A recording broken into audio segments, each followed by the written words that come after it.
sound hoarse to you? No, do I sound? Hey, you do not. No, Gotti. No, you don't. Do I sound chicken? No, but I sound hoarse to myself. It's okay. I have to start taking care of my voice. When do we start the podcast? I'm confused.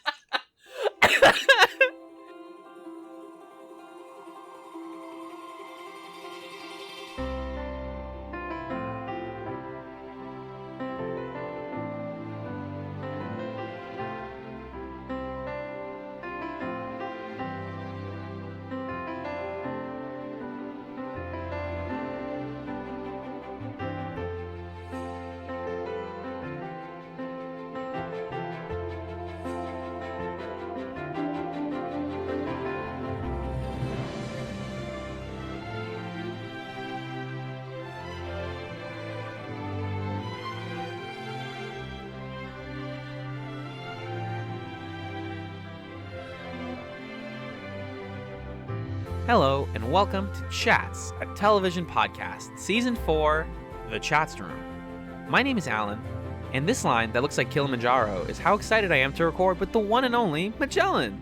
Hey, what's up, dude? Hi, friendo. How are you? I'm doing great.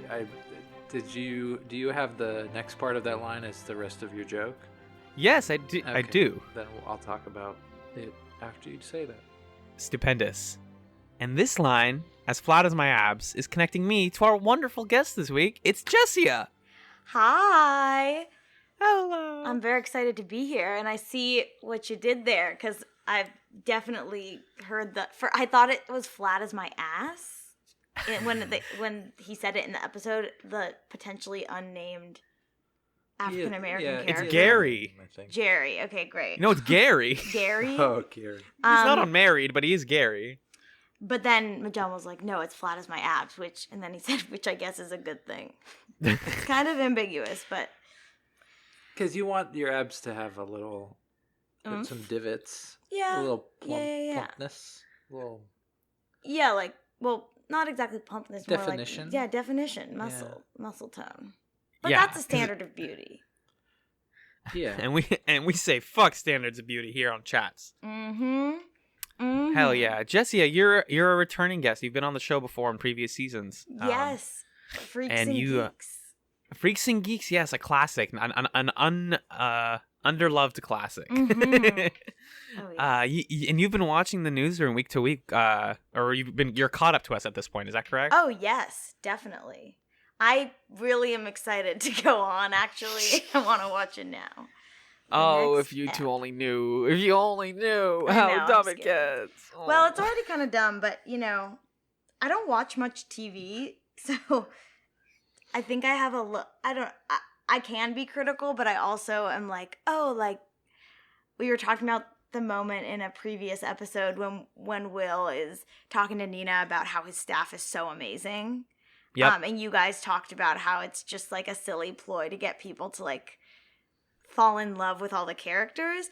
And like, I understood that was happening. And at the same time, I was like, oh man, this staff is so great. Yeah. So, I feel like I'm getting something out of the Newsroom for sure. That's super good. That's what we want. Because that's now become a commonality between you and our other guest, Frankie, where we're like, do you think the show is dumb? And both of you so far have been like, yeah, but like, I do like through gritted teeth. Yeah, I mean, there are parts that are really, really cool, and then there's so many parts where I'm like, why? Oh, no, why? But it's kind of fun to do that. Exactly, and that's where the show came from. Yeah. And that, kids, is How I Met Your Mother. Ba-ba-ba-ba-ba-ba-ba. I'm loving it. This week, on the ChatzRoom, the three of us watched 2 episodes of the Newsroom. Oh, sorry, just the bar in How I Met Your Mother is called McLaren's, and what if the whole show it was McDonald's? It's like it's the same show except it's sponsored by McDonald's. And they hang out in the McDonald's. I'm loving it. Sorry, go ahead. We watched 2. Now McDonald's has to pay us because we said it twice. Third time, and Beetlejuice comes on. Yes, so we watched 2 episodes. We watched the last 2 episodes of season 1, which were season 1, episode 9, the Blackout Part 2, Mock Debate, and season 1, episode 10, The Greater Fool. First, we're going to be discussing season 1, episode 9, which was written by Aaron Sorkin, as every episode was, but not really because he has a writing team. He just gets the only writer's credit. Yeah, how does that work? It's just he's the big man, so... Yes, he gets to make that decision. It's kind of like how Chihuly, the great glass maker, like he stopped actually like making the physical glass a long time ago, but he has and he has all of his minions who don't everything just like, oh, it's a Chihuly, but it's like these amazing glass blowers who aren't getting any credit. I see. So it's a very sort of like Renaissance style. Like I have a workshop of my apprentice of the greatest minds. Yeah, Aaron Sorkin's kind of like a Renaissance man. Yeah, he's he's really it was also directed by Alan Powell, and it aired August 19th, 2012, and it takes place presumably based on the timeline around June 1st, 2011, because that's when part 1 took place. Gotcha, that makes sense. Jessia, what happened in this episode? In this episode, Mac gives the team a rousing speech about doing the news outside before the power comes on and shuts the whole plan down. In order to get ratings up even higher, Mac tells Maggie to see if she can bring Lisa on the show for an interview, since she went to school with Casey Anthony.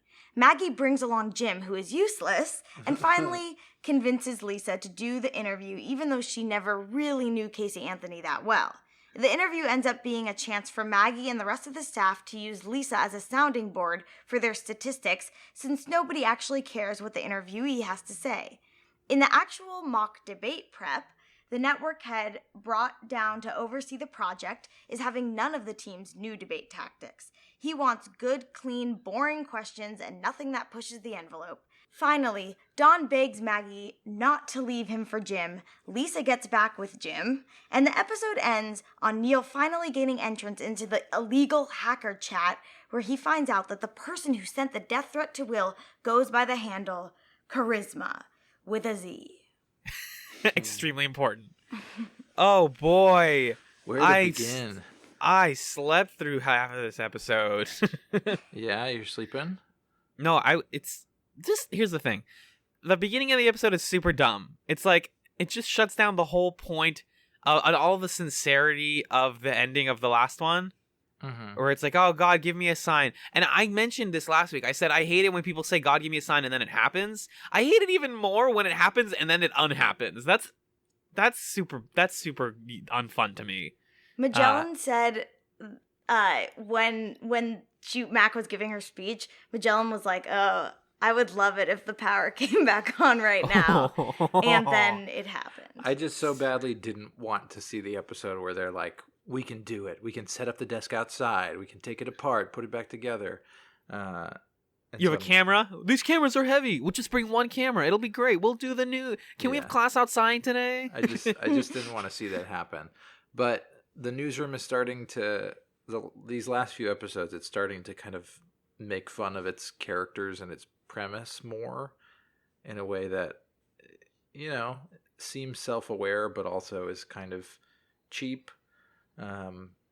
And that was part of it. So it's hard to know how to feel about it, but at least we didn't see the episode that would have been super dumb.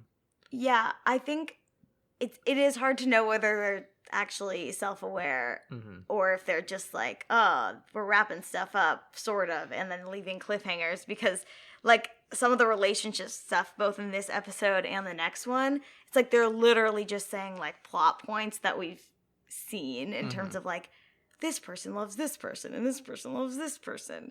And it feels like, okay, this was easy for you to write. I was gonna save this for later, but it's now is as good a time as any to bring it up. After finishing the finale, I checked out some of the bonus clips that they have on Amazon for the show. Oh. And regarding your both of your questions of like how serious do they take their own show, apparently the answer is entirely, like extremely seriously, like including the romance stuff.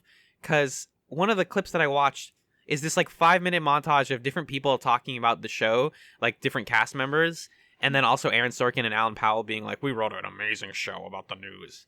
And like literally, I think Sorkin brings up some point about like, you know, it's really like it's a romantic comedy, but it's real life, and it kind of blends those two things together in like a fun and modern way. Yes. Like, what show did you think you were making? Yeah, why is that your goal for your news show? That it's like rom-com.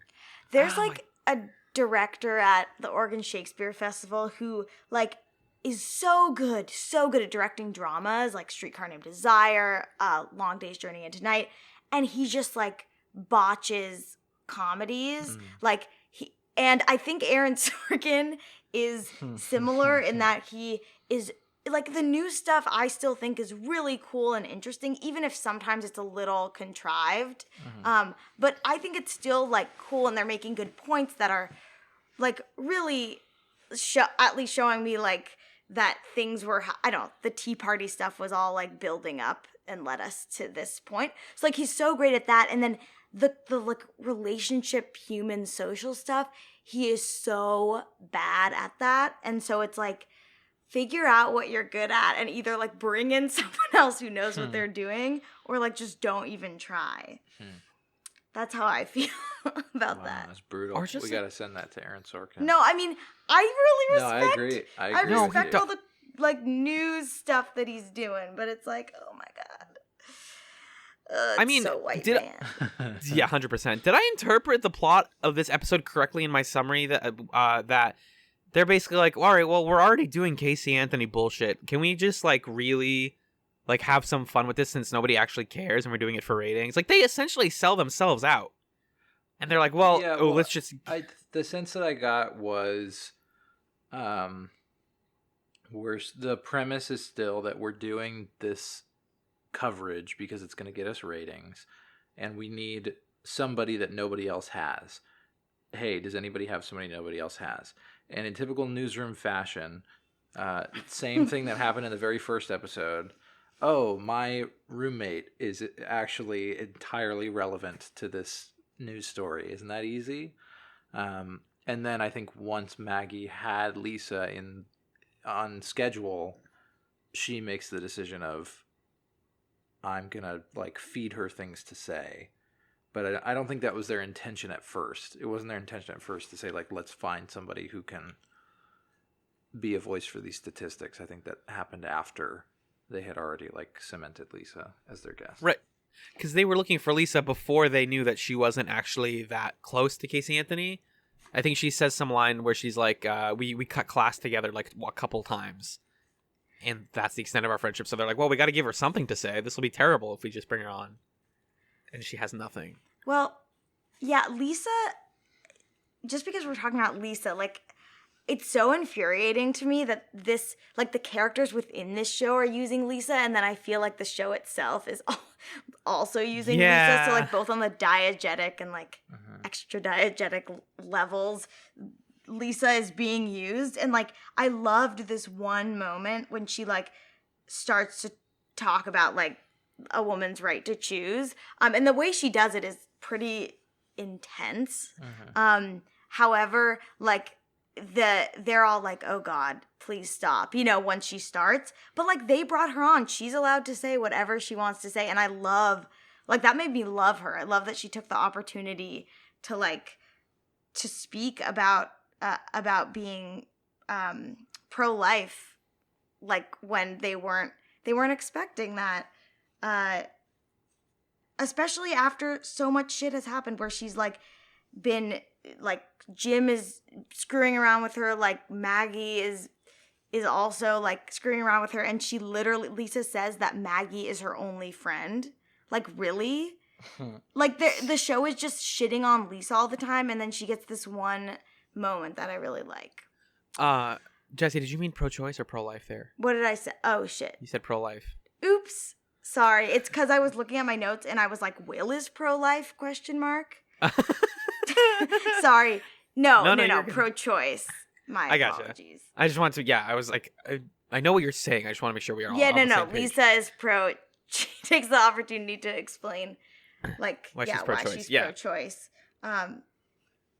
Also, I've made that mistake all the time. I didn't mean to, like, put No. The terms are intentionally designed for you to make that mistake all the time. Exactly. I consistently, I agree with that they are using Lisa, and I like her a lot. I think almost like the scene I think in the second episode where she gets back with Jim, or in the end of this one, I know that's the end of this one, it's bad. It feels like bad development because it's just like, stop doing what's bad for you. like this guy clearly sucks, and like why are you getting back with him again? And like you're clearly the third to be introduced corner of this love triangle. Yeah. Like be aware of that. But at the same time, like that is why people like soap operas and dramas, is because you're watching people make bad decisions and then hoping that they'll do better. Yeah, I just, I'd be on board. Okay, I don't want to say this, but let's just pretend that I'd be on board to see a love triangle in which people are in love with multiple people. Maybe I wouldn't be on board with that, but maybe I would. Polyamory triangle? Huh? A polyamory triangle? Just like... This is news to me. It's just really not fun when the entire love triangle is people, or love quadrilateral, or whatever it is people forcing themselves to love somebody that they're not in love with. That's like, ugh, why? It's like totally wasting my time. Because everybody involved, Jim is like, oh, I should love Lisa. Maggie's like, oh, I should love Dawn. Dawn's like, oh, I should love Maggie. Yeah. And then Sloane is the pentagon to this love quadrilateral. That's the next episode, right? Isn't that the next Yeah. episode? But it all goes together. Yeah. What frustrates me, like I know that there's only so much a show can do, but this show, the scope of it is so ridiculous in that it's so small, and like how can Lisa not have people outside of Maggie's like work friends, like the fact that she's like, Maggie's my only friend, and the fact she doesn't have any other social life. And then same with like Sloane, like how is Sloane not like going out with a bunch of people, or choosing not to, but like how does she not have like a whole life outside of this? It's so narrow-minded in its idea of like human relationships. Yeah. Sorkin and characters tend to be very like work-oriented. Like I'd understand if you said like Maggie doesn't have a lot of friends because her job is her life and she dates a coworker and all this stuff. Like her entire life centers around ACN. It would make sense to be like she has the one friend and it's in fact her roommate. Like maybe they just met because they're roommates. Mm-hmm. But Lisa's a person. Exactly. Lisa can have other friends and date other people. I just really want... I don't remember where this goes, unfortunately. I can't like spoil anything or hint at anything, but I just want Lisa to be like, I fucking don't need this. Well, she did, and then she said it again. She undid this episode, and then she said it repeatedly when they barged into the dress shop that she works at for some reason, and then she's sucked back into the bullshit just over and over again. Speaking of bullshit, oh my god, we have to talk about it. This is related to what we're talking about. The scene where Jim and Maggie go to Lisa's work to basically ask her to be on their show is one of the worst written scenes. Yeah. I felt like I was watching that scene for 20 years. Yeah. It's an eternal scene. It was 40 years for me because I saw it twice. I can't believe this. Basically, they go in and they're like, hey, can you do this thing? And she's... it's like almost everything bad about Sorkin in like one scene just wrapped up really nicely. Yep. She's like, with this girl, this woman who's shopping and literally has no brain. It speaks women be shopping to your point about Sorkin being like just really bad at comedy.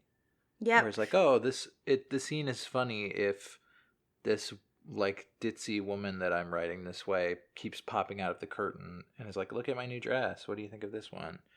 Yeah, like, no, that's not a joke. And then jokes about how like Jim can be like, oh, you have to buy it. It's like, it doesn't work unless you're a gay man. Then she'll listen to your advice. It's like, well, the worst line ever, Jim's line. Yeah.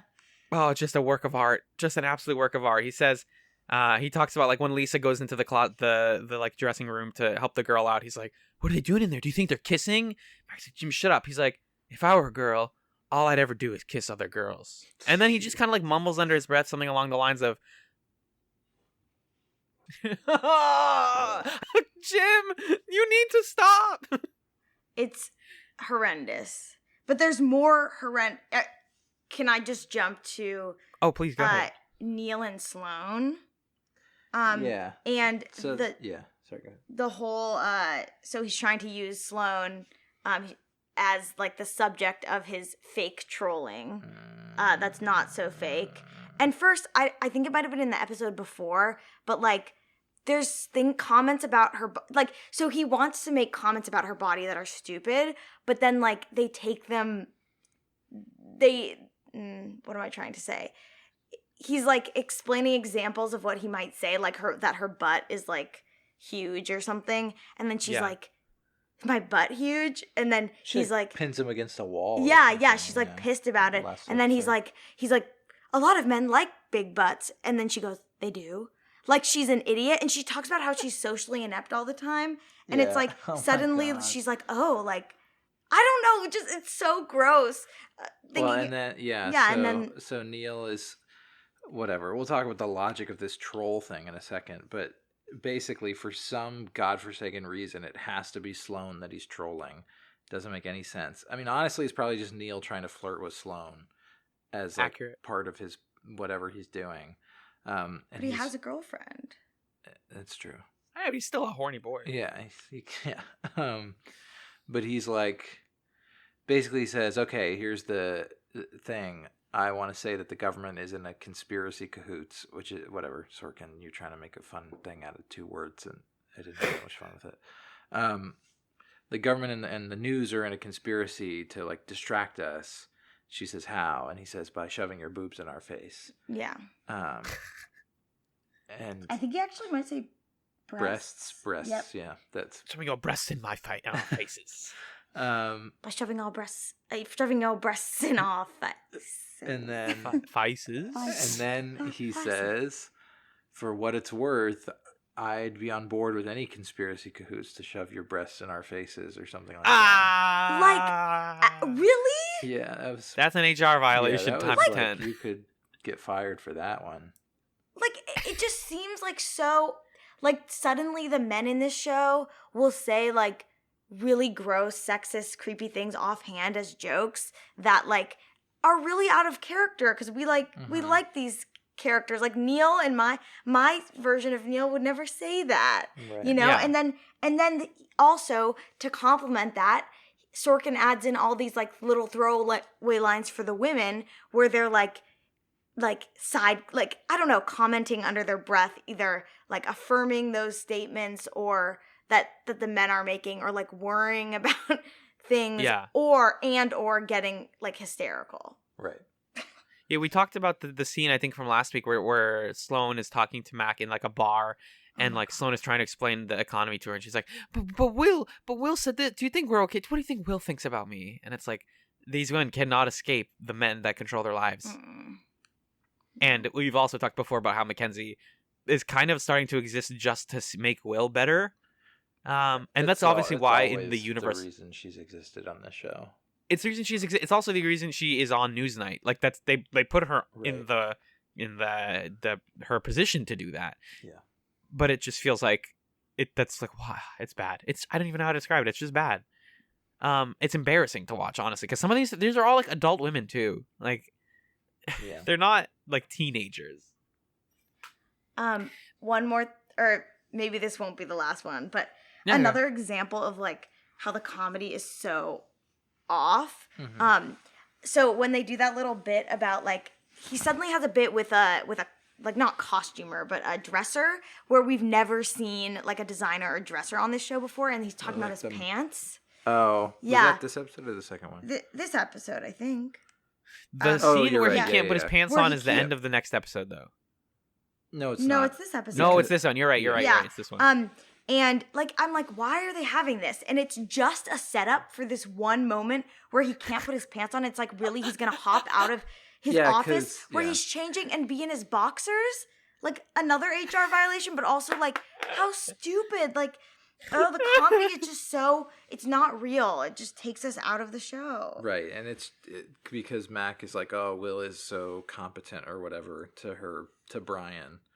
And then, that's the button on it. Mackenzie loses her shit and is like literally yelling about how she's losing her shit. A public meltdown, of everyone. And there are so many public meltdowns in this show. Like, everything is always public for everybody to hear, which is just so unrealistic. And then Will tells her to like settle down, which is something I hate when men tell women to calm down.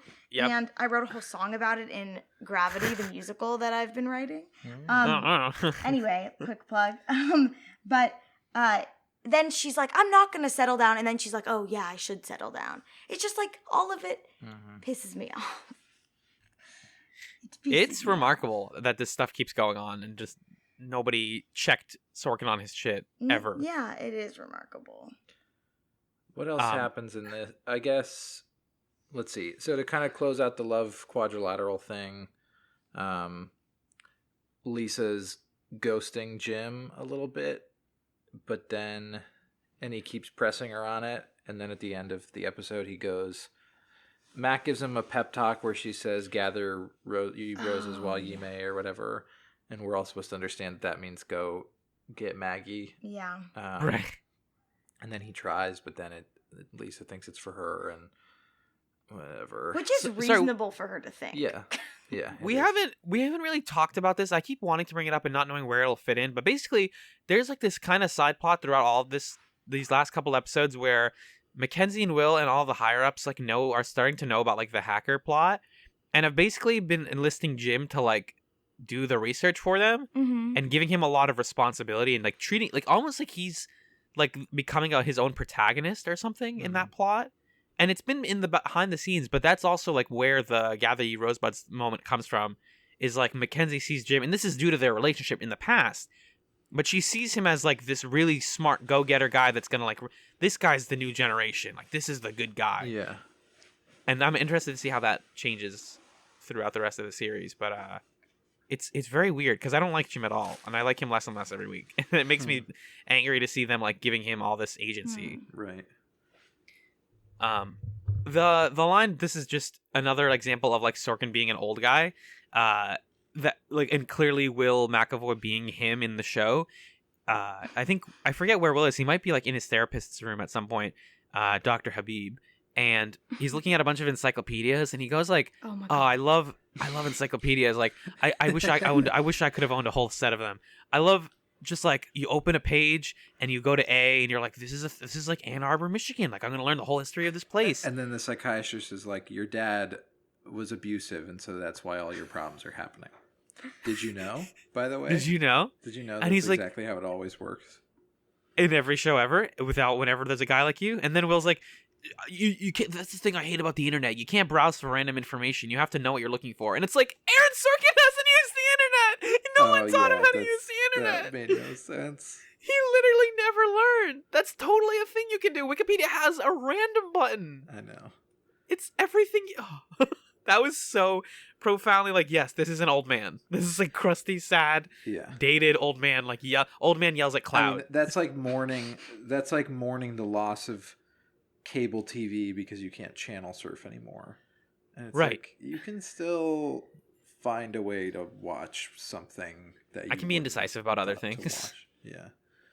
Maybe something but that was, we don't need to miss. I do like that the episode literally ends like the last thing, like the most dramatic thing is Will on Help Me Rhonda. What the fuck? Can we I was going to ask y'all about that. What was that? That's a relationship help site. Yeah, he brought it up to Dr. self-help. Habib. He was like, I was surfing and I ended up at this article on helpmerhonda.com or something. Like somehow he was saying the thing he was doing for work led him to that, but obviously he was looking up relationship advice. Oh. Yeah, but I think that's funny that there's a lot of like kind of dramatic stuff that happens with relationships between people, and then like the last thing is Help Me Rhonda. Yeah. The last shot, like funny. Will's problems are the most important. And it's true. Me Rhonda to the rescue. Speaking of Will's problems, basically the rest of the episode just concerns the mock debate, the actual debate itself. Mm-hmm. And this really, again, just like, since we're not going to do the news this week, we're just going to do like critique debates in general. Yeah. Almost in like an SNL sketch kind of way, where it's like you don't have that much to say. You're just kind of like you're just pointing out what's bad, and not like your alternative doesn't seem feasible. Right. And then you're making a villain out of somebody who's like, this isn't feasible. Like, basically what I'm saying is they have these two executive heads. One is like known Will for 100 years, and they like used to date in college. The Republican National Convention or Committee. Yep. They worked for the Bush administration together. They kissed a lot. And then there's this young guy who's like, let's see this mock debate. And they do the mock debate in front of him. and he's super unhappy with it because the candidates get interrupted, they get challenged on their questions, they don't get any lowball questions, everything is hard, and people are like directly pulling quotes from them, and he's like, nobody would ever watch this, nobody would agree to be in this is stupid. Yeah. And like, he's not wrong, but Right. he's on one side, and everybody else, instead of agreeing to compromise, just says like, all right, well, fuck it, we don't want to do any of this then. This is you're useless, none of this is gonna work. Yeah, it's just not believable. Like, to have Dawn say, like, eat me, and then Sloane say, fuck you. Yeah. I get, like, that there's all this passion and energy, but yeah, wouldn't a compromise make more sense? And also, like, the two guys, so the one who knows Will and the one who doesn't, like, the older guy says that they're partners, and I'm like, there has to be some sort of hierarchy. Yeah. Like, it seemed like the younger guy was making the choice.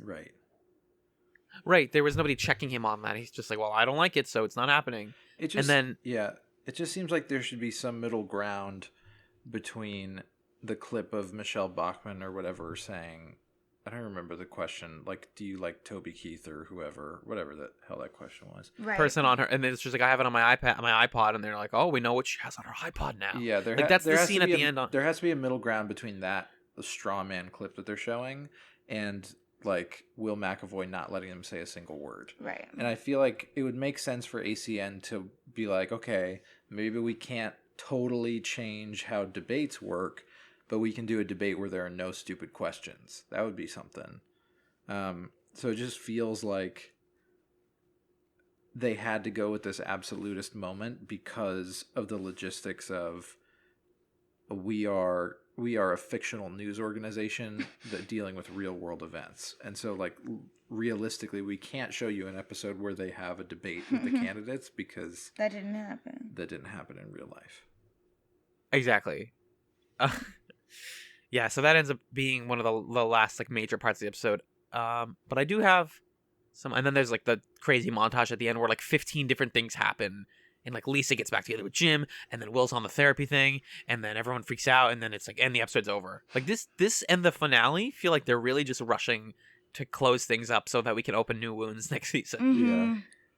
Yeah. Agreed. Very much to the show's detriment, but I do have a couple other lines in here. I was going to wonder if you two did as well from the rest of this episode. What do you got?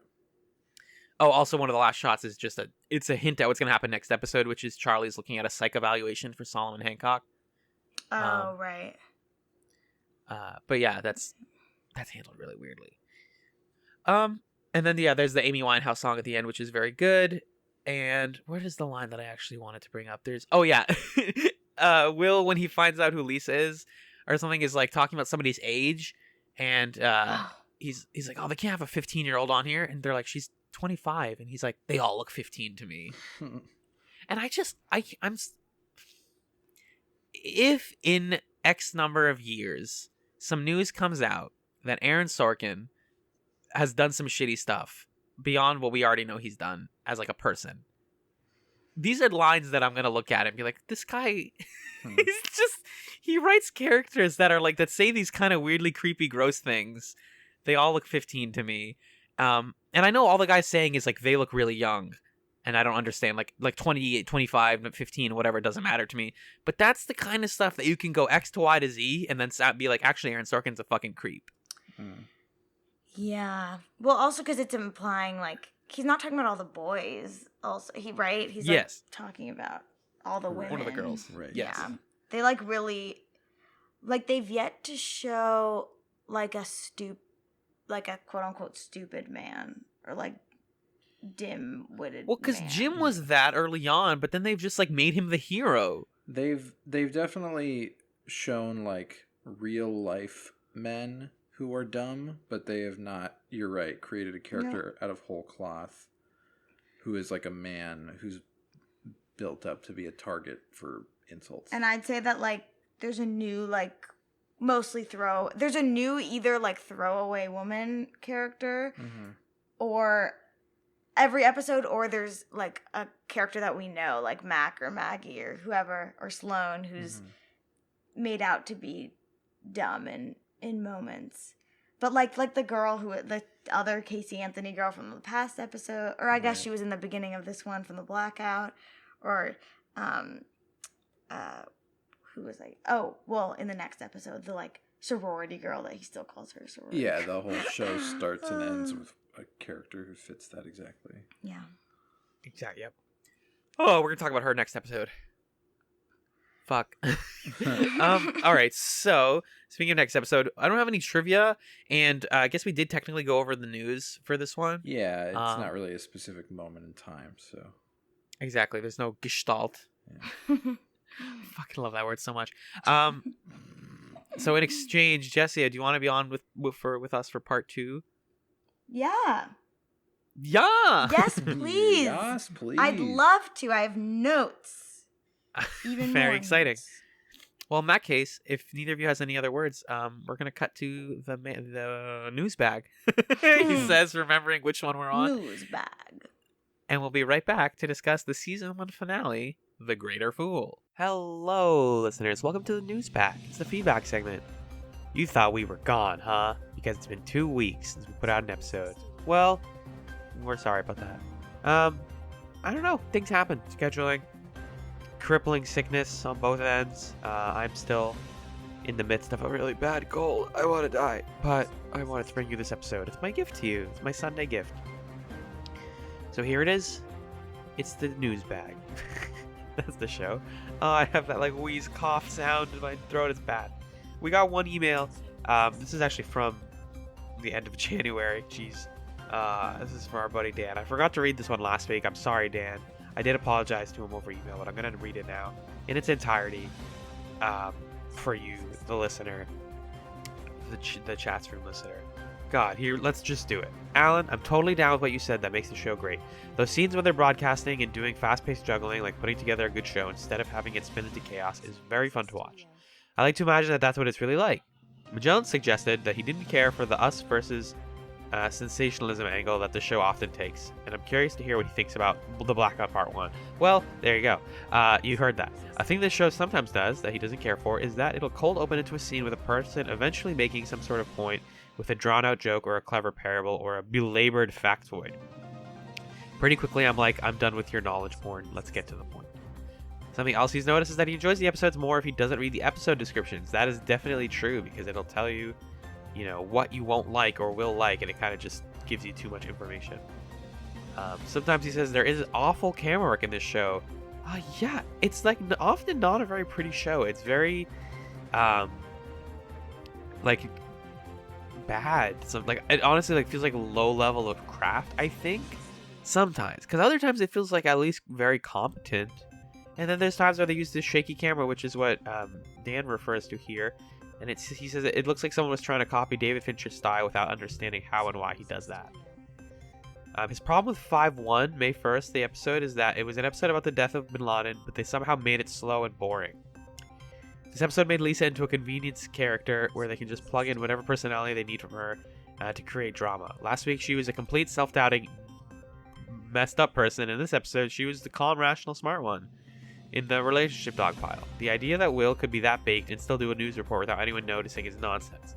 I think there's a bit of pathos in the way that some of them were able to individually break the news, but I'd care more about Neil's girlfriend having a 9/11 connection, for example, if the show hadn't been suggesting that Neil is a player and that she probably won't be around for long. That's a lot, Dan. Finally, with tragedy porn, Will seems totally messed up. Bringing in Mac's ex? Who is he trying to torture more, Mac or himself? The answer is himself.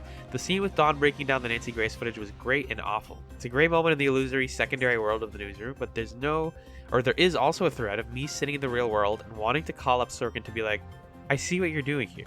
I get it. I don't know how I feel about this episode condemning news coverage of Casey Anthony and Anthony Weiner while simultaneously wallowing in it. Are the characters of the newsroom watching tragedy porn unfold, or are we? That's a really good email, Dan. I'm always enjoying those. I'm sorry again that I didn't get to read that last week. It's just been a lot of time, but I had to get it in because it's very good, and I love it. And I love thinking about sort of like what is the because I think some arguments for like why Sorkin's characters are bad are that they're supposed to be terrible or like they're supposed to be insufferable because like you're watching them and it's like watching the news or something. and it makes you reflect on yourself. But like, you're also supposed to like them, and you can't have both of those pies. Jim, in the scene, I think it's in the episode that we're about to discuss, or that we just discussed, he is in like the sort of bridal store with Maggie, and he's like terrible, and you're supposed to think it's hilarious. You're supposed to think it's the funniest thing in the freaking world. That's the stuff where I think Sorkin, not Fincher, jeez, Sorkin like does not know what makes his characters good or what makes them bad. He just wants us to like them really badly. He's like desperate for us to connect to them, the way that everyone's desperate for people to connect to their characters and each other, but he's just not doing it, and it's a bummer. But alas, sometimes the show is a bummer, and it's gonna get pretty crazy in mostly fun ways, I think, in the upcoming season. So with that in mind, I hope you enjoyed part 1 with our guest Jessia, because she's come back for part 2 as we discuss the season finale of season 1 of the Newsroom. It's The Greater Fool. Welcome back to the ChatzRoom. The second episode we watched this week was Season 1, Episode 10, The Greater Fool. It was written by Aaron Sorkin, directed by Greg Mottola. It aired August 26, 2012, and it takes place between Monday, August 1st, 2011, and the following Monday, August 8th, 2011. Jessia, what happened in this episode? Well, Magellan, in this episode, Will is in the hospital with an ulcer after self-medicating with antidepressants because he learns that Brian's piece was a hatchet job all along. Brian being Mac's ex-boyfriend. Sloane considers leaving ACN, but instead stays to date Dawn. What?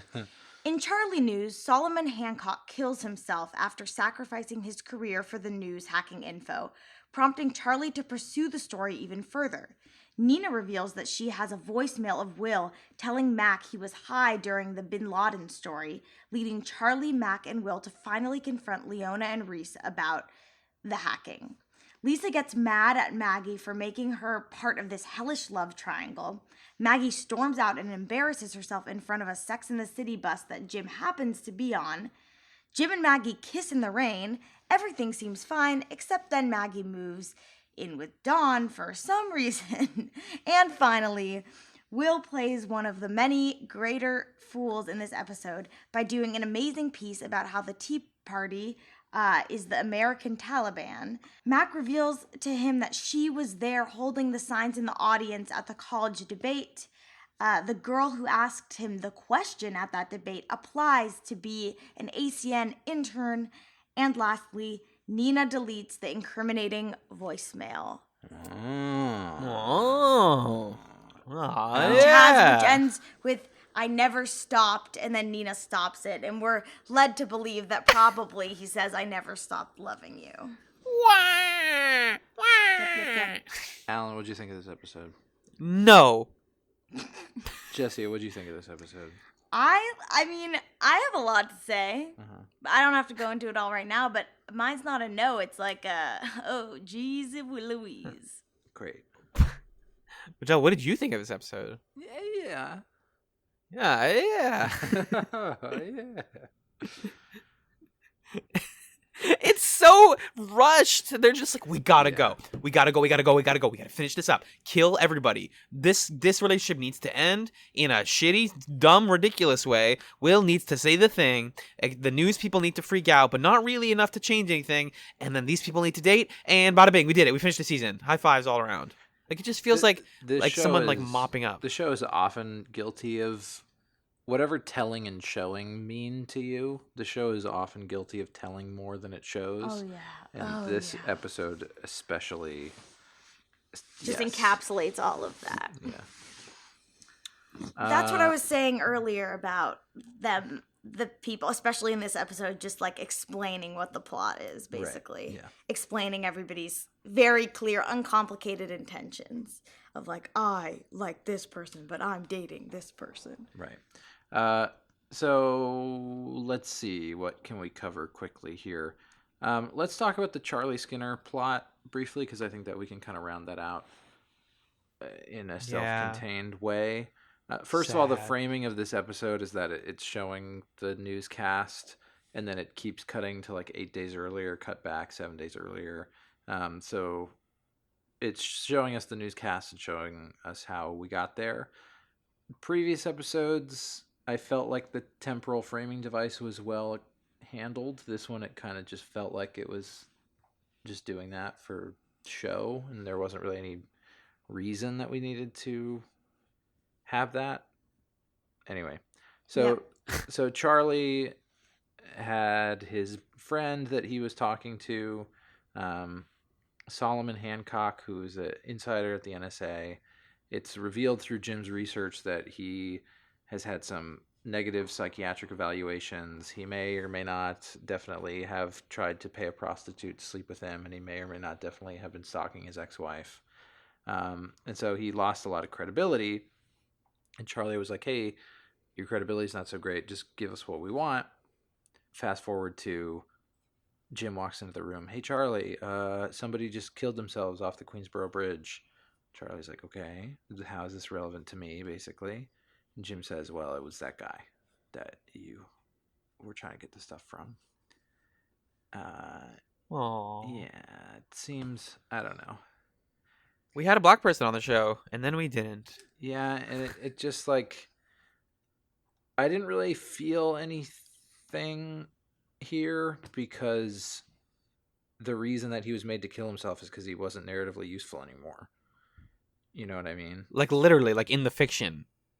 Yeah, like we sort of, I don't know, and he wanted them to cover the story about how the NSA is like spying on everybody, and the show basically said, no, we don't want to do that. Instead, we want to pursue this weird puff plot about how a gossip column is spying on people. And we don't want to do the episode where we do a news report about the NSA spying on people. So instead, we're going to make this character completely discreditable, and then he's going to kill himself. It's seriously very throwaway. Yeah, and then the thing that we're supposed to take away, it seems like Charlie's like, Jim, call your parents every once in a while. It's not that hard. Right, that's not the lesson here. Yeah, from like Solomon explaining that he hadn't seen his kids in so long. Yeah. And it's so interesting because it also brings up the idea of like how important is it for you to be like the face of the news, sort of, because Charlie says like you can't be the face, and then how does Solomon's kids not talking to him have to do with this? Well, maybe if Solomon did something that felt like cool and worthwhile, then his kids would talk to him. And I feel like that, I mean, that's like a side thing, but it relates to like the whole Will's whole hubris thing with the debate as well. But yeah, it just feels like, again, like this character is being used as just like this plot device, and then it's very short. Promptly disposed of. Yeah, well, and I guess what I'm saying is that it just feels cowardly. Like it seems edgy on the surface to say that the Tea Party is the American Taliban, but that's not actually that hard to say. Whereas I feel like doing a show where you talk seriously about how the government is quite literally spying on every single thing that everybody does all the time. And we have proof. And we have, like, that to me feels like it warranted a episode plot. And instead they said, no, we're not gonna and instead the other, and I didn't even have time to put this in the summary, but another big plot in this episode is Will, in addition to going on all of this Tea Party tirade stuff, is they're kind of like building a story about voter ID laws and voter ID fraud, which again, like, could have warranted its own episode, but they just kind of use it to do the thing that Jessia mentioned last episode, which is like, isn't it cool how we like know somebody who's related to the news because Will's nurse in the hospital, her grandmother, or her godmother is like the lady that was like denied the ability to vote for bad reasons. And it's like, that's relevant now. Again, that was like the thing that they kept talking about during the latest election. Yeah. Another opportunity to be prescient and relevant and like interesting, and they didn't do anything with it. They just did this Tea Party thing that doesn't fucking matter. Yeah, they kind of did something with it, but I don't know. Will was like, hey, these laws are in place so that Republicans can get certain people to not vote. And it's like, at least just say that you're saying racial minorities or ethnic minorities. Yeah, like say what you mean, please. Disenfranchised. Please say that. Yeah. Because you're like half saying it, but then you're not fully saying it. So just say the whole thing. Aaron Sorkin's a coward. There, I said it. I said it. Ha. Nice. It's really not exactly a hot take in the slightest. So that's kind of the Will stuff and the big hacker news. We get a cool scene where like Leona finds out what's going on, and it's always great to see Leona Lansing. I love Jane Fonda. Mm-hmm. Have y'all seen what's been going on with her in the news lately? No. With Megyn Kelly. No. Basically, Megyn Kelly had her on for an interview to talk about like older women aging gracefully or not, and she was like, Mrs. Fonda, like you're really it's like impressive that you've done so much work on your face, but like you still like you're confident about it, like you don't care that you've done all this work, which like is one of those like Fox News things that like sounds incredibly charged and kind of shitty to say. Yeah. And Jane Fonda took it the wrong way and like basically went on all these different talk shows and was like, Megyn Kelly doesn't know shit. I'm freaking and then like it all ended with like her taking a picture on her Instagram where it was like, here's me at the awards, and it's like her looking amazing and made up, and then she's like, here's me 8 hours later like drinking in my apartment with no makeup on, and she like still looks great, and you're like, yeah. Yeah, she's Jane Fonda's badass. amazing. She seems badass. She's a god. And she's basically like, wait, Reese, what are you talking about? There's hacking? Wait, under my administration? Suggesting that she wasn't privy to all of this, and a lot of this was Reese's doing. But it doesn't like kind of conclude very well in this episode, because it feels like they're going to just bring it up again. Right. And there's no sort of like punishment for Reese or Leona. It's just, hey, we don't have to worry about them anymore. We've neutralized them.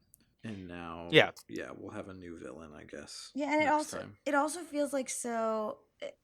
I don't know. It just feels unrealistic for like a show that's trying to show like how like realistically how things could be done. It's just again so unrealistic. Like, how could they be so calm with like, I don't know, like saying like, huge news. Leona says that Will's fired, and then she says Mackenzie's fired, and they're both like willing to whatever lose their jobs really when they know they're not going to, but that would be like a huge risk. And then in the file, like they were just relying on the fact that she wasn't going to look in the file and see that it wasn't actually evidence. Like they got, it just feels like that scene, it just happened exactly the way that it was supposed to happen, but like it just feels very unrealistic. Yeah. And it closes the book, like this whole plot. Basically, this whole plot was constructed, the Leona Lansing and Reese Lansing and the gossip column and whatever was constructed to say, if you're making like the perfect news, what's the only thing that could destroy it? Well, stupid gossip columns. How do you stop stupid gossip columns? Well, you find out that they're secretly spying on you. And it's like, okay, so you just kind of ended a ridiculous plot with a ridiculous contrivance. Yeah. Anyway, so that's that part. Let's see what else is at hand here. I guess the main, I guess not the main plot, but what's going on with Will is he's put into the hospital because he over medicated with some naproxen and some antidepressants, some Effexor, which is like one of the stronger antidepressants. Yeah. And mess with his stomach lining, and now he basically wants to quit the news because Brian said really mean things about him, which he brought upon himself. Yeah, completely. And it's like, yeah. Also, Mac like takes a pillow and like hits him with it the moment he wakes up. Mac it's like is the worst this episode. It's so stupid. It's like, really, you're gonna do that like, it's just again so unrealistic. It's very bothersome. I feel like every line that she says in this episode is, I don't know, shouted at somebody or something. Well, yeah, she's even like, give me his medical records, I want to know what he takes. And it's like, that's super illegal, like 100%. She's like, no, I get to know, I'm his boss, or like I work with him. I get to know his freaking med list. And it's like, oh god. Yeah, and then she like hits Jim, and then spends the whole episode saying to Will, what did the rest of the message say? That Oh was my supposed to come God. to me. What did it say? What did it say? The fact that it says what you expect it to is really disappointing. Yeah. Nina coming back though and talking to her is another scene where they're just like Aaron Sorkin walking down the streets of New York Mm-hmm. and talking about the whole hacking plot, and Nina's basically like, hey, I have this info. I have this voicemail about how he smoked weed during the Osama bin Laden news reporting. I'm going to release it. I'm going to ruin both of you. And it's kind of like, it totally fails the Bechdel test also, because it's just them being like, Will's career is ruined. What are you going to do about Will? Will's this, that. Mm-hmm.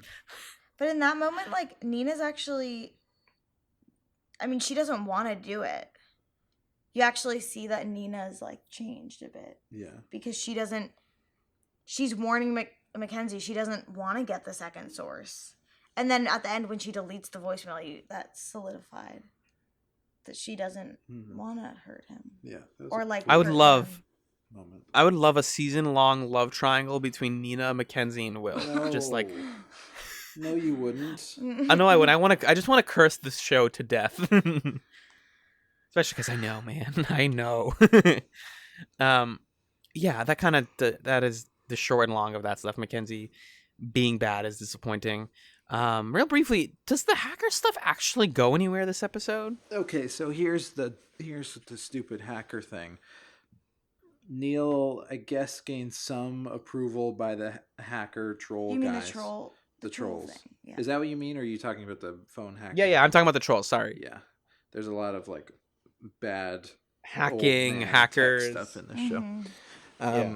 Yeah, so Neil gains access to these, like, troll message boards, but they think that he's a small-time troll, and he needs to be a big-time troll. And there's something in the previous episode about, like, how there's an initiation for the trolls. Oh my God. It's like, oh my goodness, stop it. And then his plan is to tell them that he is an informant for the FBI, and that's supposed to get them to admit something because they're prideful. Oh, I thought it was that he was gonna claim responsibility for the death threat. Oh, I see. Yeah, and then Yeah, like, which Sloan suggests to him, and then he's like, "Are you really suggest I do that?" And she's like, "I'm not gonna say I did or didn't." Meh, meh, meh. And So, then like, he smoke claims out the responsibility. who But then actually what did it. actually happens is that the person who actually did it claims the responsibility. So then they find out the screen name of the person who did it. Charisma. Right, but then it ultimately culminates at the end of the episode with there being 100 new death threats. Right, which I don't Get that happened. either the person who did that, or like 100 people can now hack their website or something. I don't quite understand the point of where It's that an unfinished went. plot. Yeah. Is utterly what it is. It's just an unfinished plot. A lot of this episode feels like they got 90% of the way to finishing it some plots, and then they were like, well, that's close enough. And just kind of ended. Like, there's, like, and they do the bad music montage thing where, like, as everyone's realizing what's going on with the hacking, they start playing, like, Bob O'Reilly by The Who. God. Oh my god, I did not like that. Bad use of good song of the year 2011. I feel like that song was in a lot of stuff for a while before people were like, this has become a trope. This exact joke where it's like, I'm sure as every the drum version fades of like CSI has had a scene where they've used that song. Exactly. Can just because the clear just like gender binary is ridiculous in this show, and it just keeps coming up again and again. I just want to pivot, if that's okay, to yeah, please. So obviously the relationship stuff is crazy, and so the scene with Sloan and Dawn, where Dawn is talking Dawn is talking about like asking Maggie to move in with him, and Sloan says this whole thing about like how Dawn, it's so convoluted, how Dawn is like he thinks he's someone else. Someone told him he was a bad guy, like along the line. So he thinks he's a bad guy who's trying to be a good guy, but actually he's a good guy. And this whole like good guy, bad guy dichotomy is just like so outdated and frustrating and infuriating. And then later it comes back with like someone telling Jim that he's a good guy. And it's like, what does that even mean? And then of course, which we mentioned, like Sloane telling Dawn that it's basically that she's been pining for him when like there's been no sign of that. Right. She's like, she's better than everyone else in this office on this show. She says that she's socially inept, and she's like the most socially capable one for sure. And it's just like, why is this happening? Like, why can't she just not go on dates because she not interested? Or why can't she, like I said, have a world outside of this show? But it's like, really, like, and then later is it Will or Mac? Someone is like, duh, like Maggie and Jim should be together, and like Dawn and Sloane should be together, as if it's like this obvious thing that's that like, Mackenzie. has to happen inevitably. And it's like, the show's probably gonna go in that direction, but it's so annoying. All these people work together. That's not. It's just don't. You work with. Date your coworkers. I don't know. And then Sloane turns down $4 million a year to like do the and news, then right? and like maybe it would have been impactful if it seemed like it was only to do the news right, but now with this extra stupid thing of her loving Dawn, it feels like she wants, especially because Dawn's like, I'm gonna convince you to stay. It's like, oh, actually maybe she's just in love with Dawn, so she's another woman like giving up a better career for him. For a dude. Anyway, that's a pessimistic view of it because she does care about the news and the people, but like, well, it's also the thing we'd be talking about a lot, where it's like they want us to think, yeah, of course you would sacrifice anything to stay with this crew because they're such good people. I love all of them. Another thing in that behind the scenes clip that I was talking about was that everybody has this like really high-minded view of Sorkin as being like a great character writer and like being somebody who understands how dynamics work and how people talk. And he's none of those things. He's literally none of those things. They don't talk like real people at all. Like I think he has a really good understanding of scenic rhythm, but it doesn't mean that he can fill that rhythm with good content all the time. The rhythm's almost like too perfect sometimes. That it feels like exactly. Well, it just feels unreal, and it makes it. You feel like these aren't people that anyone can strive to be. These are like ideals. Like these are not characters. It's like we're looking at weird semi-deities or something. Yeah, like Mackenzie says to Jim, right? Like she's like, you and Maggie or someone. She's like, don't end up like me and Will, like strong, beautiful, vital woman and the shell of a man. And it's just like nobody says that. She's speaking so bluntly. Like this whole thing of Maggie and Jim's relation. Sorry, not Maggie and Jim. I'm getting confused. Mac and Will's relationship has been like really like, oh, like will they, won't they thing the whole time. And then she's just bluntly being like, our true love relationship has turned into this vital woman and the shell of a man. And it's not real. So then if you feel like you both know that you're like in love, then just be together and stop being weird about it. Right. Be adults. Ironically, all he does is write adults and none of them act like adults. The actor who plays Don, my favorite line from all of that bonus material is he says, and he's referring to Sorkin here, he says, he knows how to write characters in a way that makes you believe that these people know exactly what they are doing. And it's like, he literally doesn't. He literally does the opposite of that, where everyone feels incompetent and like they're bullshitting their way into something smart. Like good things happen by accident on these shows. It's crazy. That's true. It feels some of that material feels like I'm watching cult footage where I'm like, who are you guys talking about? Like the Olivia Munn is like, I talk so fast, and even though it's a Sorkin show, they were like, honey, you gotta turn it down a little bit. And I was like, in my head I'm reading that as like, no, I think Olivia Munn misunderstood and they don't want her to like be as strong of a woman as she is. Yeah, she's awesome. She's too good. She's too good. But yeah, so I mean the relationship stuff kinda doesn't get very interesting. No. The Sex and the City stuff is some of the most embarrassing writing of all time. Yeah, before, just something that we missed in the last episode that I want to touch on before we talk about that Sex and the City scene is like Dawn getting the flowers from a random woman that he dated. I guess that seemed wasn't sure Sus. what to make of that. Because that's supposed to paint Dawn as like player? a Lothario or something. Well, does it mean like he's dating while he's in this challenging portion with Maggie? Because that's shitty. No, he's not cheating on her. He's dating other, like, they keep breaking up and getting back together and breaking up and getting back together. And during the times that they're broken up, so they're not a couple, he's gone on dates with some people. And not like extended dates, like 1 or 2 dates. Which isn't, I mean, it's not like against the rules, but I guess he hasn't been like, I don't think Maggie's asked, but he hasn't like offered that information, which seems like something maybe you would offer. Yeah. So it's like, it's a kind of a gray area, I guess. It just feels like that was being set up to be like a big thing, the thing that undoes their relationship, and then it really means nothing. Yeah. Exactly. I don't know. Anyway, yeah. So Maggie's out with Lisa at dinner, and they're eating dinner, and then it's like, oh, Lisa, Jim was there to talk to me that night, not to you. Lisa, it's happening again. You are in love with each other, and she runs away. Get me out of this nightmarish triangle.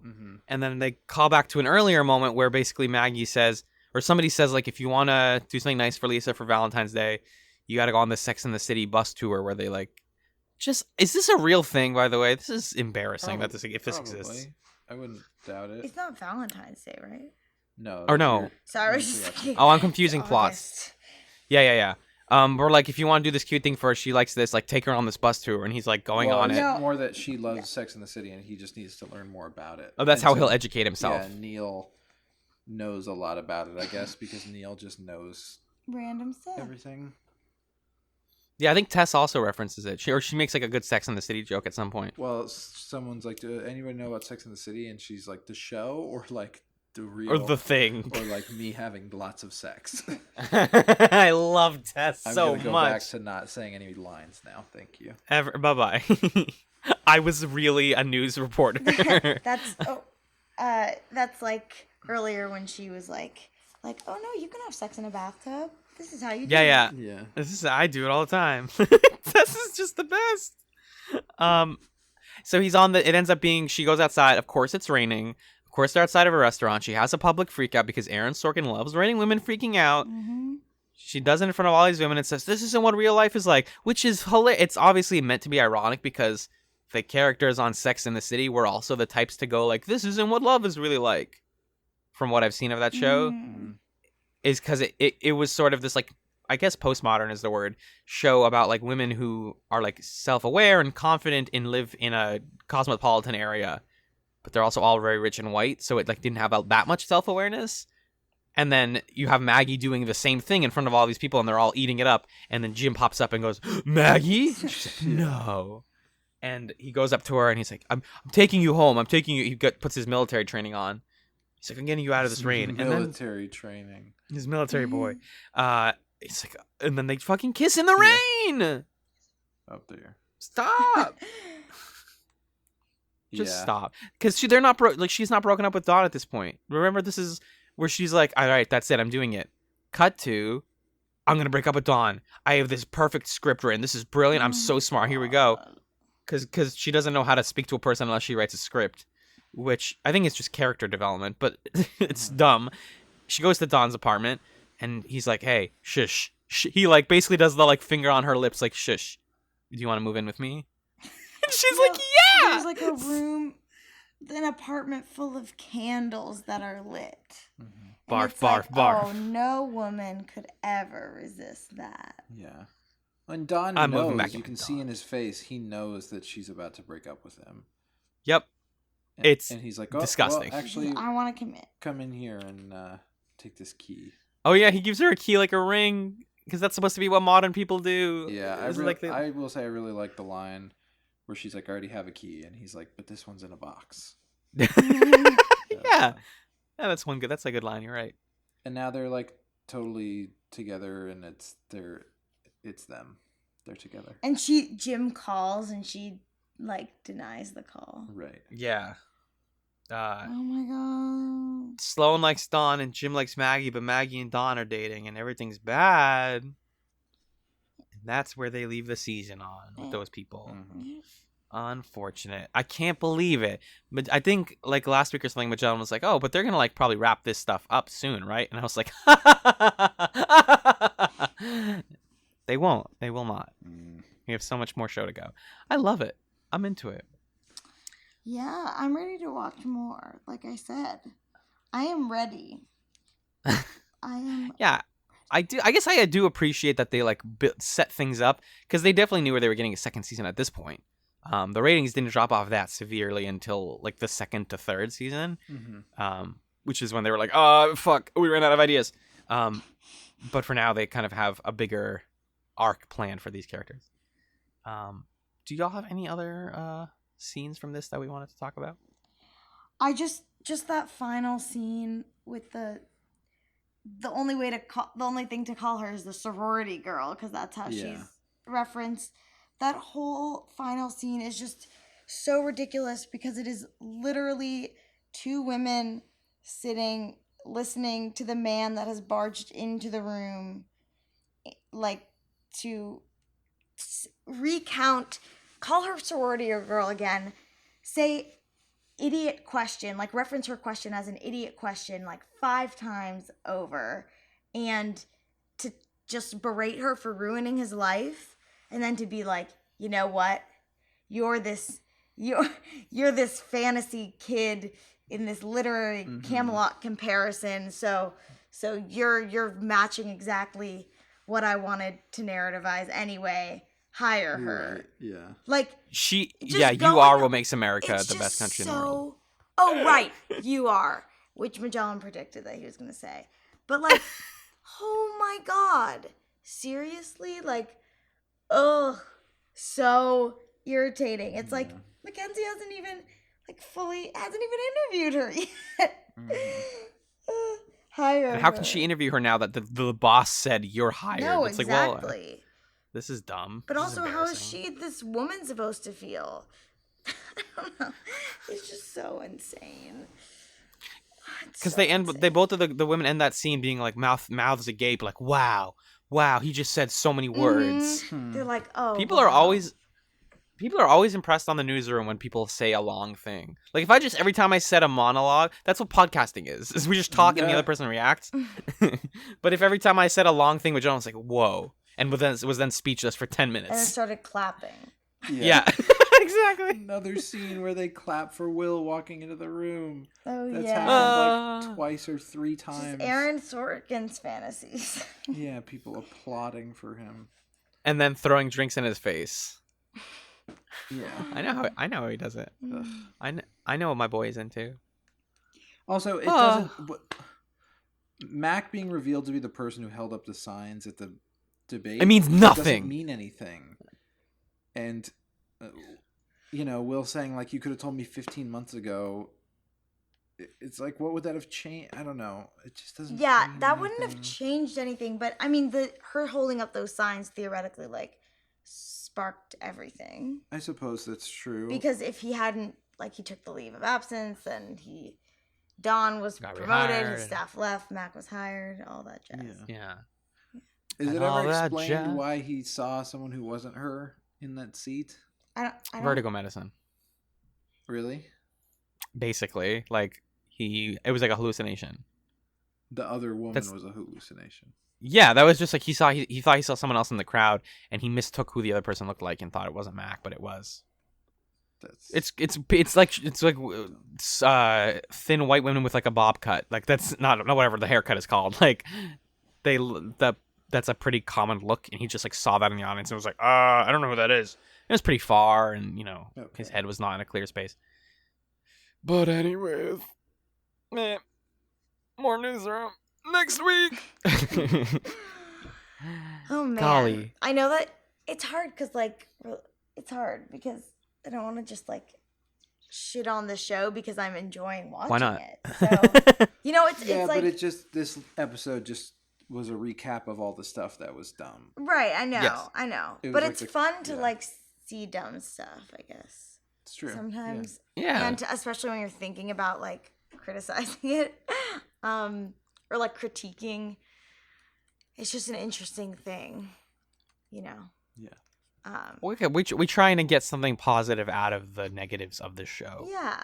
Which is I think we do. I mean, like, I didn't seeing Mitch McConnell's face on that screen and being like, oh God, like the same face is there, like, not that many years later, but we're still seeing the same face on the news. It's just, yeah. I mean, that's just annoying. Yeah. He's an actual More than turtle. annoying, but it's it's so. I'm losing my words, but it's just so frustrating. I keep saying frustrating. It's not frustrating. I don't know. It is. I think A lot of the show's show's frustrating. I think there's something, and there's something to be said, like for that stuff that the show is doing, like for the news part of it, for sure. Being like, oh God, this has been happening, and we weren't as worried about it, maybe, and now we need to be. And now it's just worried real. Thank you, Jet. That's why we watch the Newsroom. This is stuff to be worried about now. We let it go on for too long. Mm-hmm. There's an Onion article that's called "Panicking Mitch McConnell Shoves Entire Senate Healthcare Bill into Mouth as Democrat Walks Oh my Past." God, that's so funny. And it's a picture Oh my God. photoshopped with his mouth. It's great. He looks like a turtle in real life. Oh That's my just true. gosh. Oh God, the Newsroom. Aaron, we'll see you next season, bud.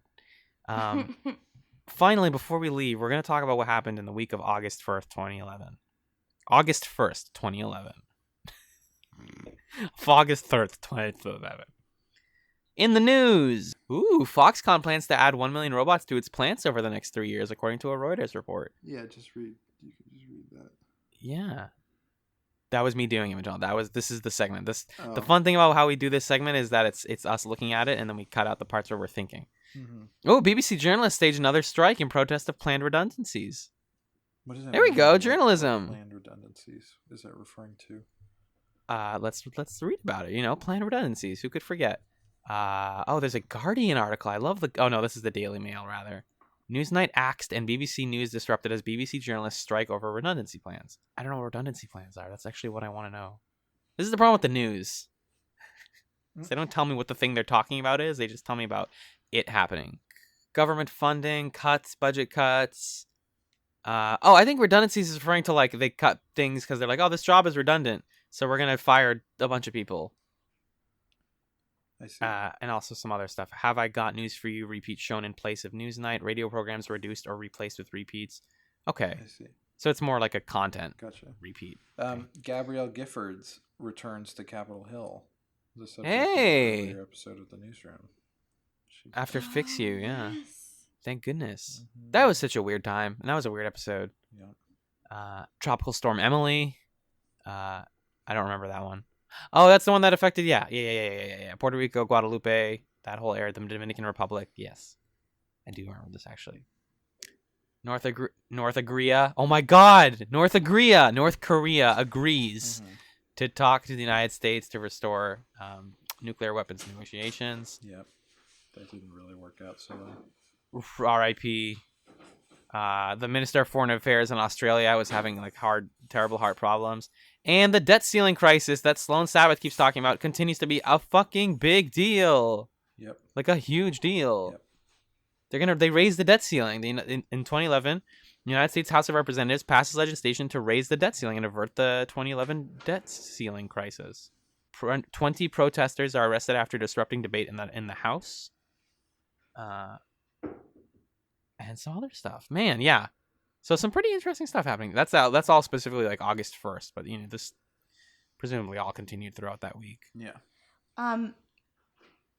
Cut this out if it's a stupid question because I just didn't look it up, and I know Sloan kept talking about it, but I don't know what the debt ceiling is, but I'm inferring that it means like is it raising the amount of debt that the US is willing to like take on? Yes, exactly. Yeah. It's the amount of money that they can borrow, exactly. Yeah, so that is a big deal. What did she say that it wasn't? She kept saying that people think it's one thing, but it's not that. Maybe that's like a max amount that they can borrow.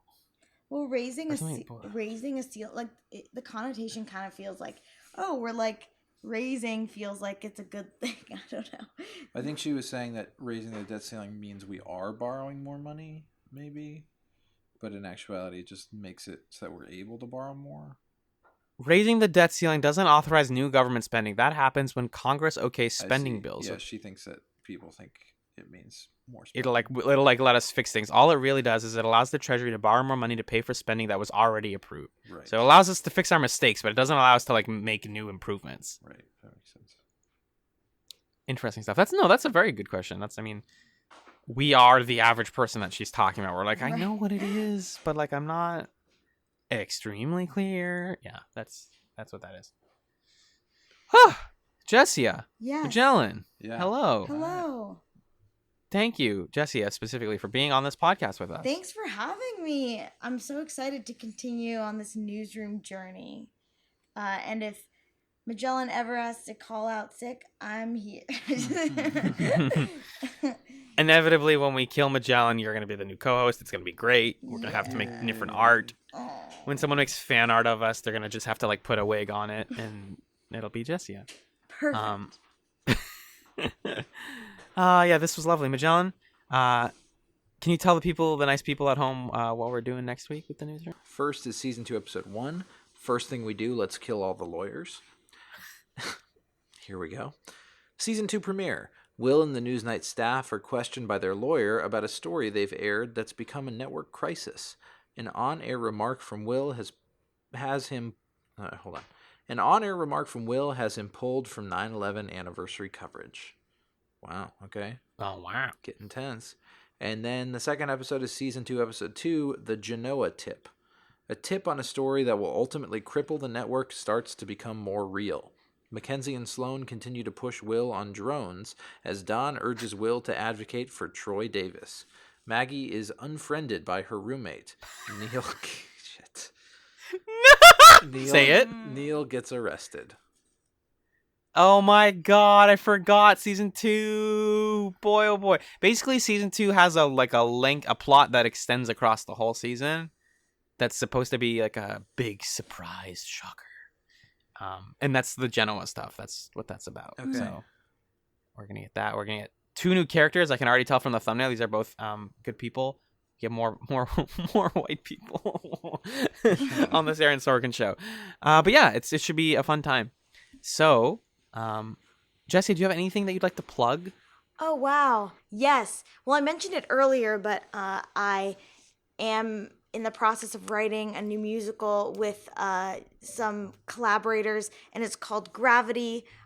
You can find it on Facebook at Gravity New, and then in parentheses, Tonian Musical. And we'll have a website up and running very soon. Also, if you're in the Bay Area, you can come watch me in the Bridges of Madison County in April.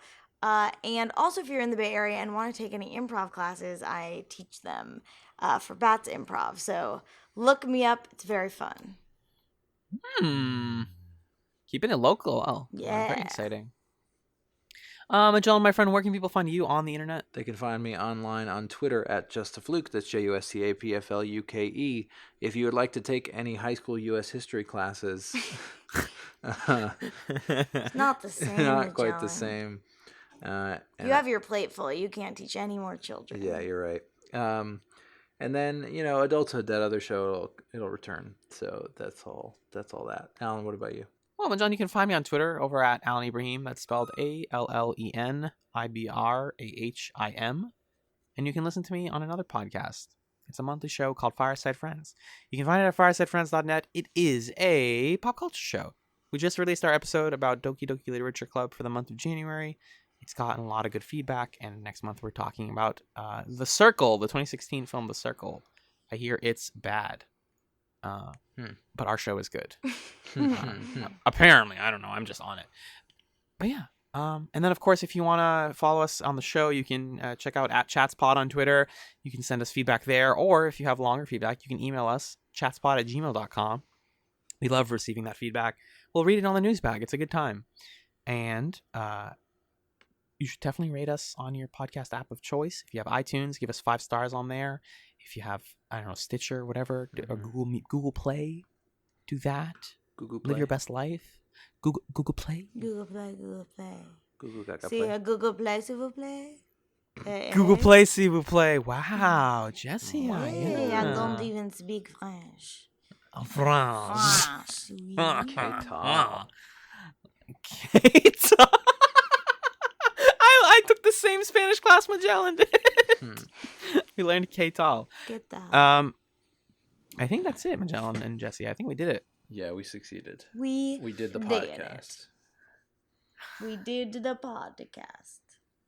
What's like the first episode of the Newsroom? We just did it. Yeah, we just decided to. We just how did we do the podcast? Well, John, we just decided to. Thank you so much, dear listener, for listening to this episode of the ChatzRoom. Good night.